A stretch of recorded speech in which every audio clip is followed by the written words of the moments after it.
Remue ménage. Remue ménage.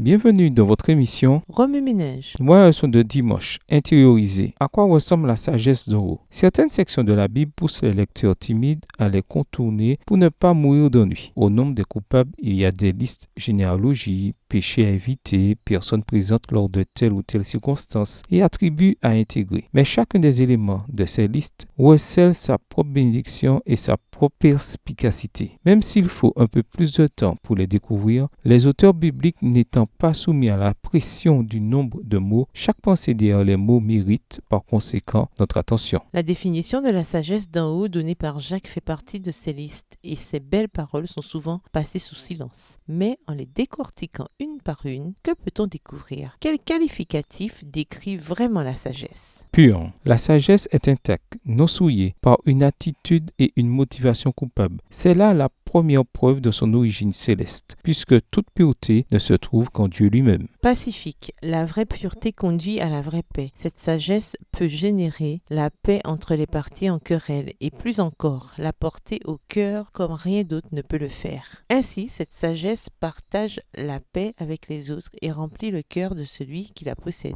Douce. La vraie sagesse ne martèle pas ce qu'elle sait aux autres. Elle les traite avec douceur, que les opinions soient partagées ou non. Raisonnable, la vraie sagesse est ouverte à la discussion, au raisonnement, à la conversation, au changement et à la possibilité d'être dans l'erreur. Elle ne change pas pour plaire aux gens et ne reste pas non plus obstinée, juste parce que... Riche en bonté. La vraie sagesse dit à celui qui la possède qu'il doit étendre aux autres la même miséricorde dont lui-même a été le bénéficiaire. Après l'avoir reçu, il en devient maintenant le canal. Riche en bons fruits, dans la version Louis II. La vraie sagesse s'exprime dans la vie parce qu'elle est vécue authentiquement et sincèrement. On ne peut l'empêcher de se manifester dans la vie, ni la forcer. Sans parti pris. La vraie sagesse n'a point égard à l'apparence des personnes. Deutéronome 16, verset 19. Car elle sait qu'il est insensé d'avoir un parti pris, comme Jacques l'a déjà établi au chapitre 2. Sans hypocrisie, cette sagesse ne fait pas semblant d'être quelque chose ou quelqu'un qu'elle n'est pas. Elle est sincère et authentique. La sagesse authentique n'est pas une façade. Elle imprègne plutôt l'être tout entier de celui qui la possède.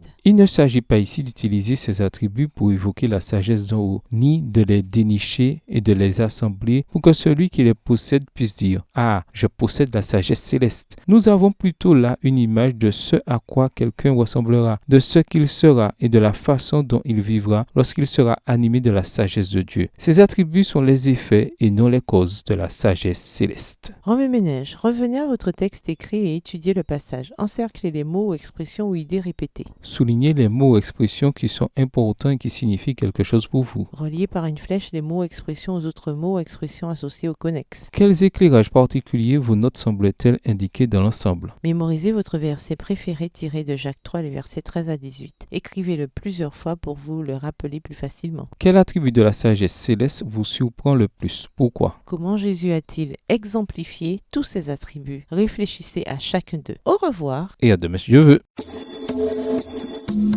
Remue ménage.